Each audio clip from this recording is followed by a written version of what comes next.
While a highly rewarding profession, teaching is undoubtedly stressful and demanding. Teacher stress is higher than prior to the pandemic. Studies show that around 75% of teachers are reporting that they suffer from stress, with around 20% of these cases being severe or extremely severe. It is apparent that schools and staff are struggling to manage the demands of the profession, and this requires urgent attention.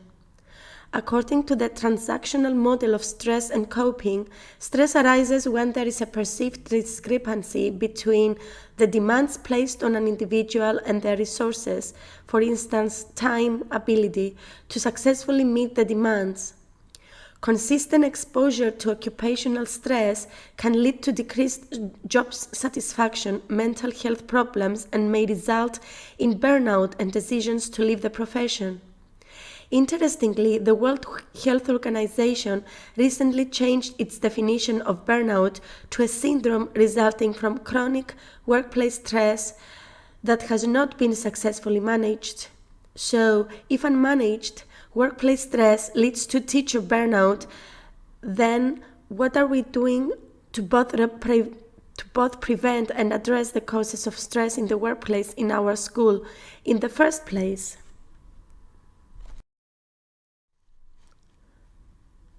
To answer this question, let's start with answering what it is work-related stress in teachers.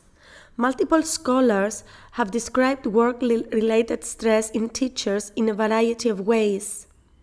It is described as the bad feelings associated with the profession and the corresponding demands and experiences teacher faced, as well as their inability to cope with these pressures. It is argued that stress at work is unavoidable, and despite the fact that the causes are varied, all teachers report work-related stress. Simply put, teachers' work-related stress arose from bad emotions generated by their employment. Lazarus and Folkman, well known for their transactional model of stress, suggested that stress developed when teachers confronted pressures where there was an automatic 24-hour perception of demands, such as stressful occurrences, in comparison to their perceived ability to cope with these demands. If the demands exceeded the perceived available resources to cope, stress was inevitable, and teachers were required to exert extra effort to maintain the desired level of performance. In the majority of situations, external pressures could have a detrimental impact on the majority of individuals. Lack of job control, lack of administrative assistance, and an unfavorable social milieu are examples of external pressures. According to Sorenson, stress is a condition of education in the 21st century that continues to worsen as more accountability requirements and new policy initiatives are implemented. Common workplace contributors that can burn teachers out are the following. Lack of autonomy, especially with high-stakes testing, teachers feel like they don't have the control of decision-making power they need to manage what they teach and the pace at which they teach it.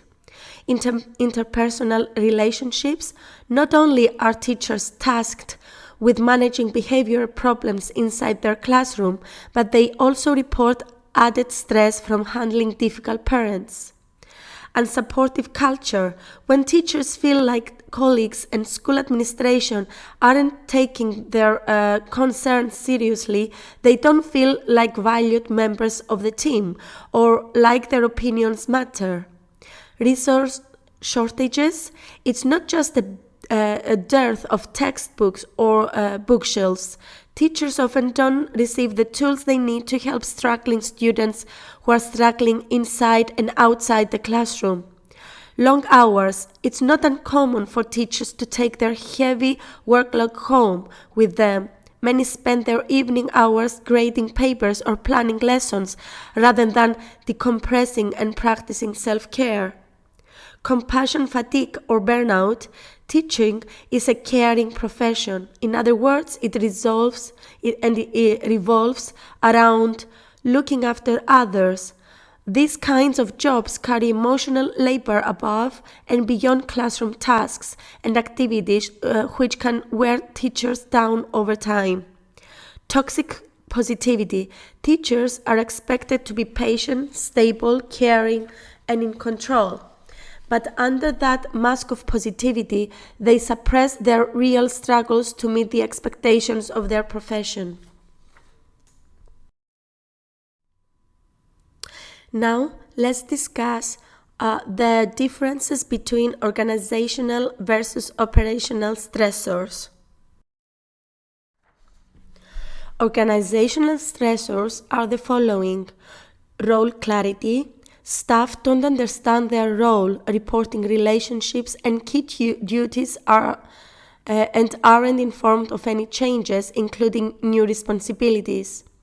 Job control. Staff haven't been provided with opportunities to participate in decisions that affect them. Resources and skill development. Staff haven't been provided with the appropriate resources and training required to competently do their job and manage its associated demands. Individual factors. Staff might be struggling with the often conflicting demands of work and home life. Respect, trust, and equity. Staff are struggling with workplace behavior that may adversely affect employee mental health and well-being. Leadership and management capability. Leaders and managers may not be apt at people management and may lack the confidence to identify and address risk factors.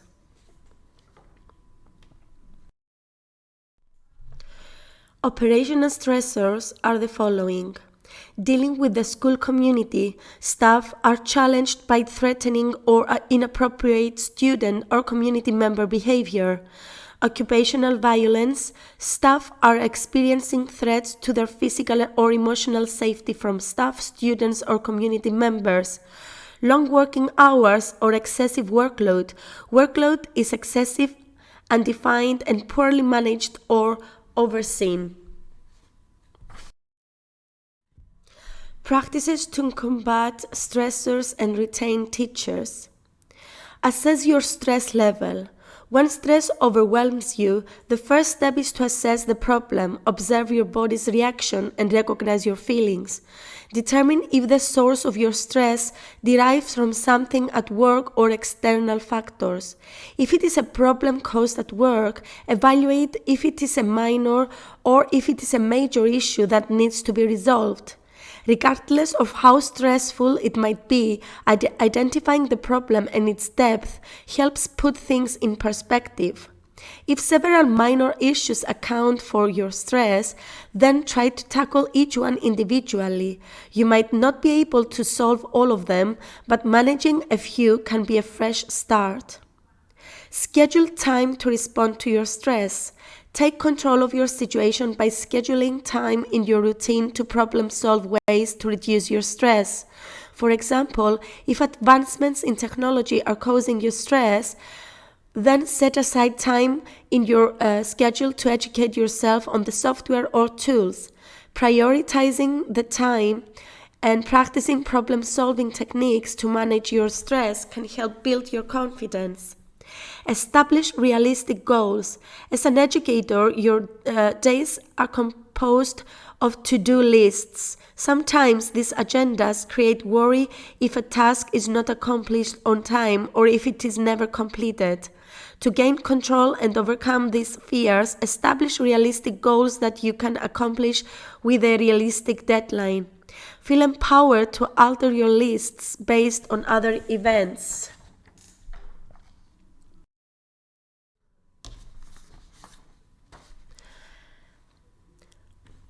Practices to combat stressors and retain teachers. 2. Focus on what you can control. Making lists of what you can and cannot control creates a sense of balance and brings peace. For example, you may not know if your contract will be renewed next year. As opposed to worrying yourself sick about uncertainties, be proactive and think positively. Engage in stress reduction strategies like meditation and breathing. Recognize your strengths as an instructor and as an individual. Contact your colleagues for advice.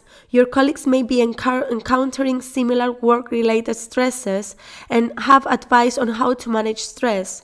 Some institutions even offer support groups or forums. Sharing ideas among colleagues is an excellent way to establish trust, build relationships, and create a safe workplace environment.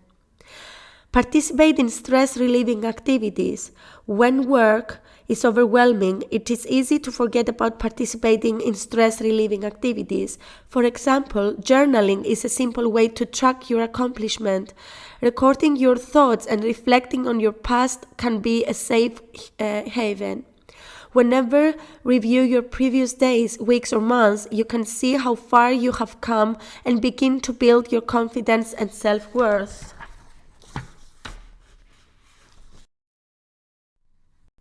Practices to combat stresses and retain teachers. 3.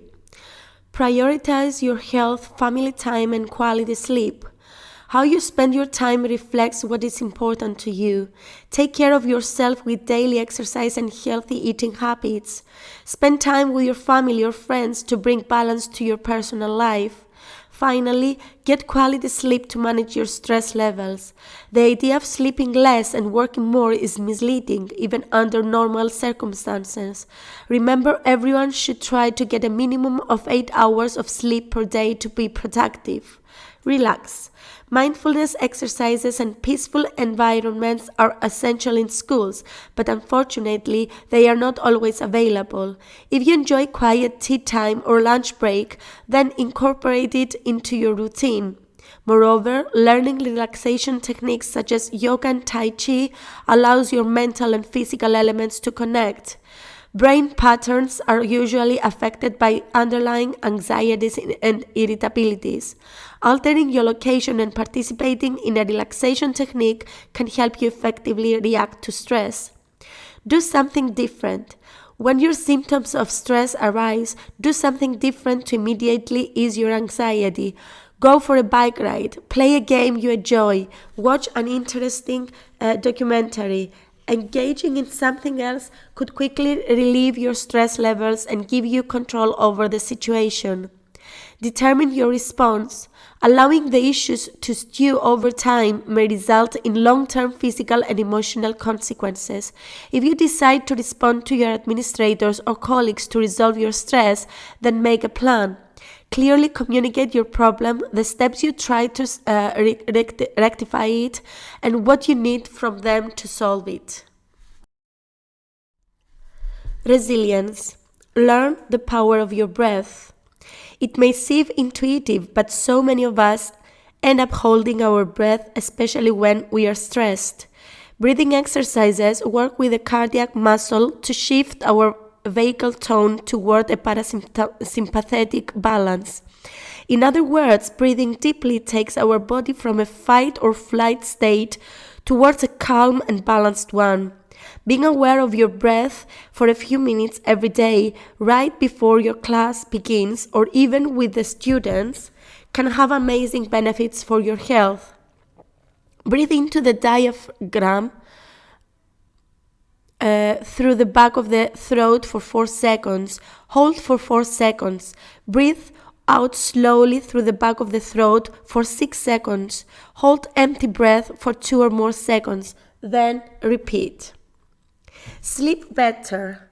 Getting more hours of shut-eye is critical for our physical and mental health.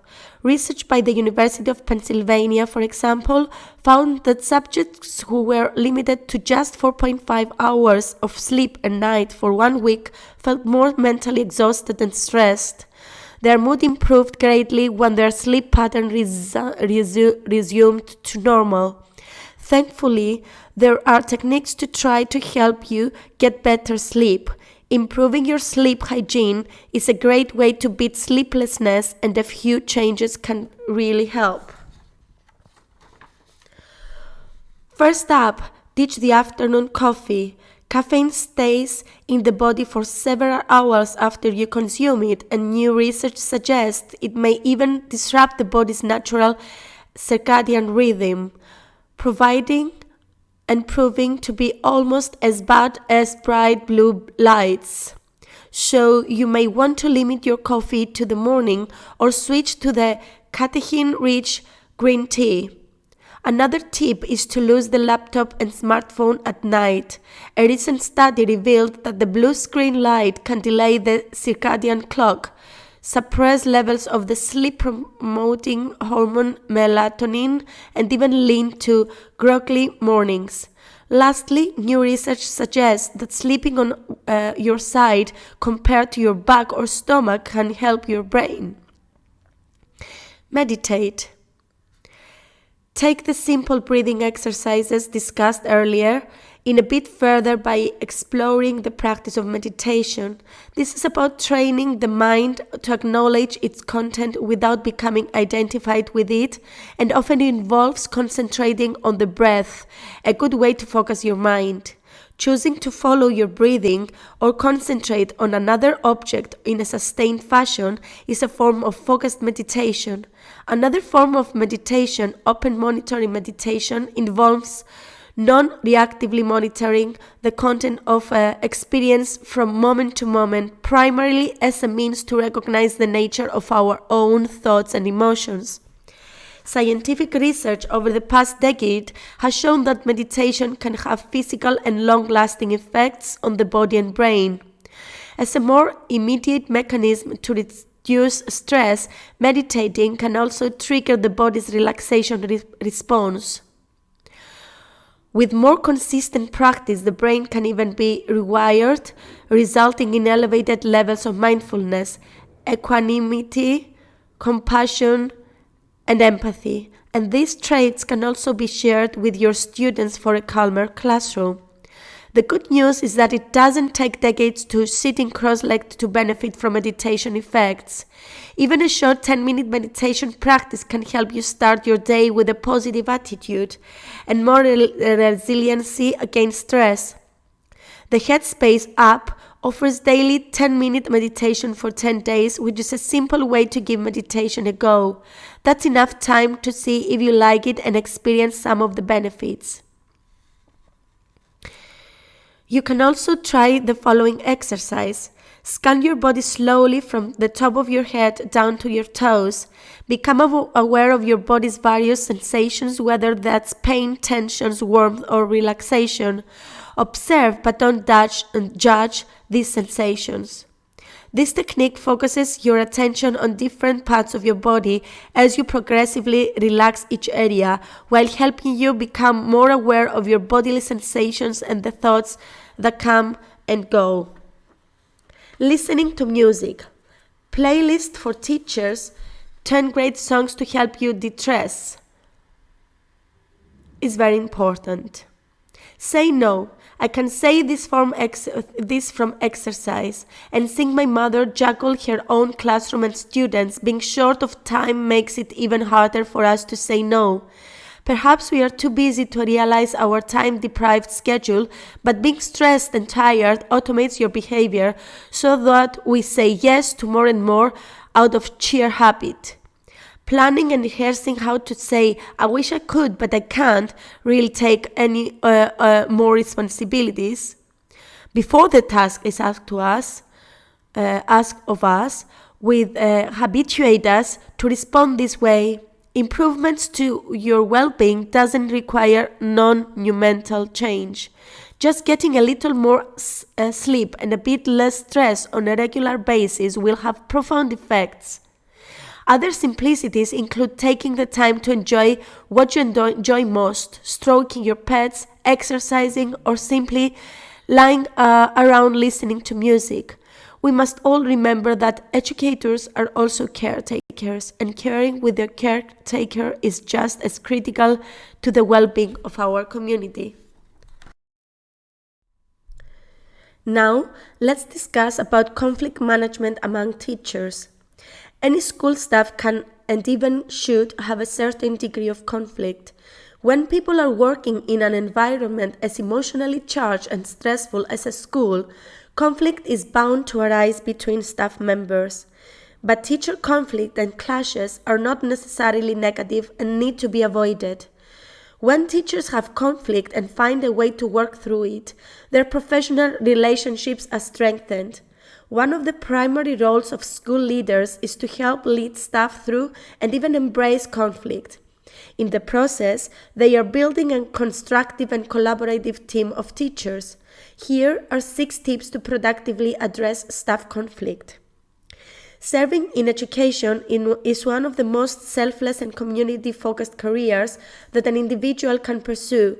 Teachers support and guide school policies, play an integral role in shaping our children's future and the world they will inherit. Despite this, however, teaching is a job like any other. Teachers and employees, and like any workplace, schools have plenty of potential for staff conflict. Schools can be ripe for conflict among teachers, other staff members, and even students. While some disputes can be healthy, other sources of conflict can permanently damage relationships. The stress of teaching can get to even the most seasoned educators. There are some typical causes of conflict in education that are unique to teachers. In this guide, we will discuss some of the situations that cause conflict among teachers and how to resolve them.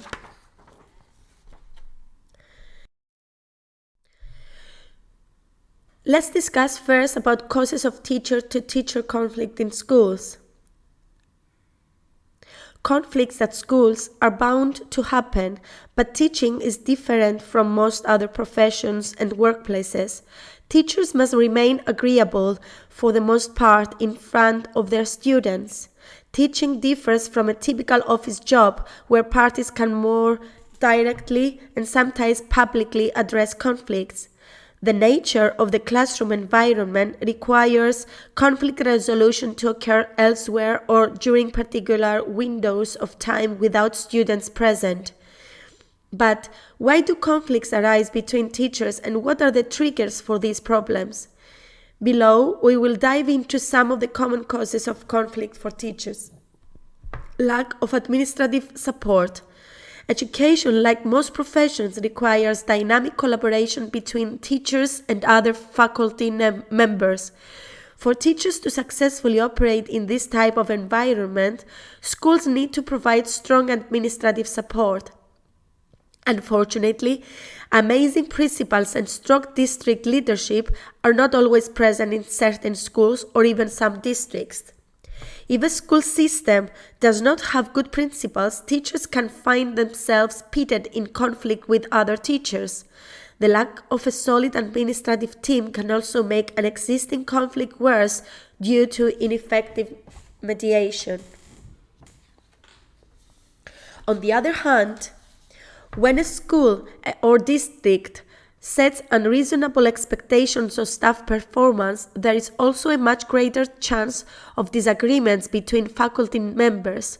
Other issues can arise from poor infrastructure planning and the misallocation of scarce resources that cause disputes between different teachers. School planning, structure, and organization. As with any organization, planning and structure are critical to a school's health. This notion is especially true when it comes to intra-staff relations.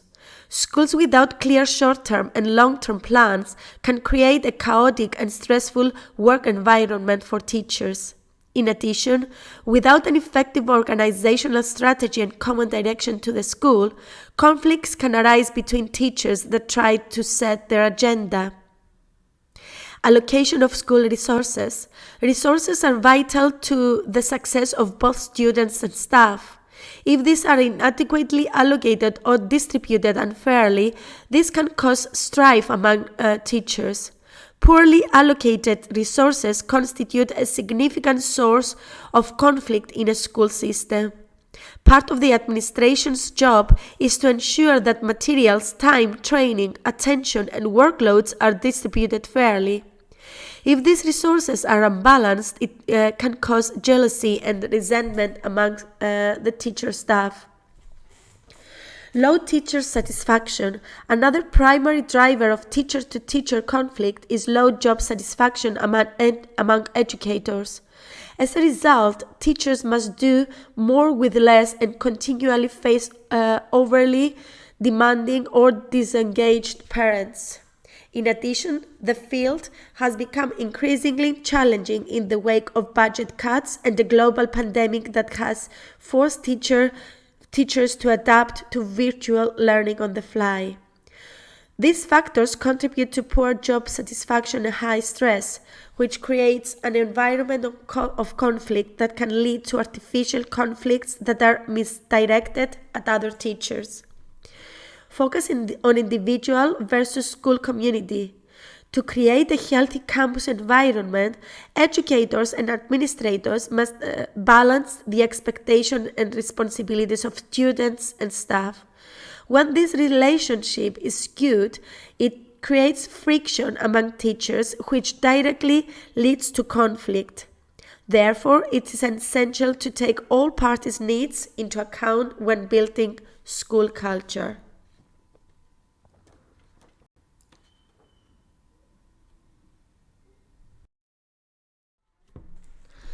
Conflict management among teachers. There are many ways to manage conflict among teachers. Some of them are the following. 1. Help staff members to talk it out. Having a third person, especially a leader, mediate a discussion can bring calm and clarity to the conflicting parties. The administrator is usually removed from the problem and therefore can approach it objectively. Mediators can ask questions, listen to both sides, provide suggestions, and lead the discussion to a healthy end. The best time to mediate a conflict is when it first comes to light. Mediating takes skill that only comes with practice, but it is one of the most important duties of a school leader. Teachers do not expect students to resolve all their conflicts on their own, and we should not expect the same of teachers. 2. Get the problem out in the open. Whether it's a disagreement on how to deliver content or someone playing music too loudly, conflict can arise for many reasons.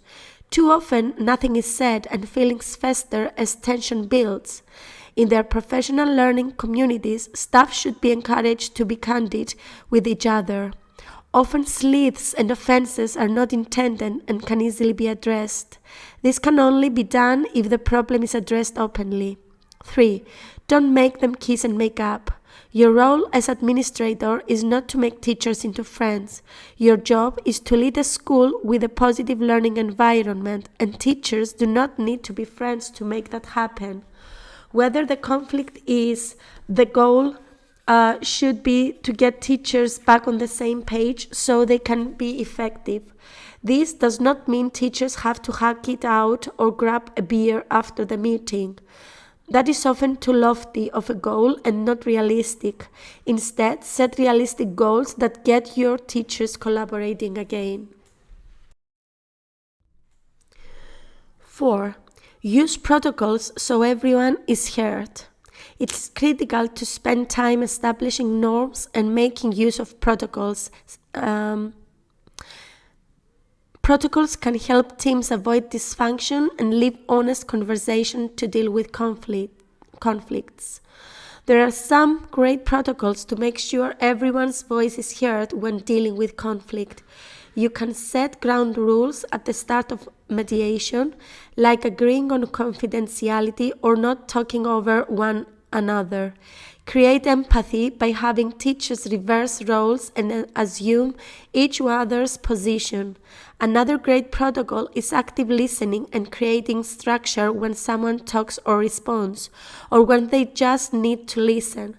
Protocols can produce calm and order in a stressful conversation and ensure that the time spent is productive. 5. Keep staff conflict out of the classroom. Perhaps the most important rule is to keep staff conflict out of the classroom. Teachers spend most of their time with students, and it can be tempting to express frustrations to them. But there is never a healthy way to put down another teacher in front of students. It breeds contempt, frustration, and often forces students to pick sides. School leaders should always require that teacher conflict be kept and resolved between staff and never involve students. 6. Check in with teachers until the conflict is resolved. Revisit and check in with staff a couple of days after working through a conflict with them. Whether it's an email or just stopping by their classroom, see how they are doing. Teachers want to know they are cared for and that their issues are important to administrators. An open line of communication between teachers and administration is the best way to foster a competent and healthy staff culture. Helping them see a conflict through to a resolution is a great way to do this. Keeping the discussion going also makes sure a mediation meeting or group discussion was not just a band-aid for the conflict and that the real goal is finding a resolution.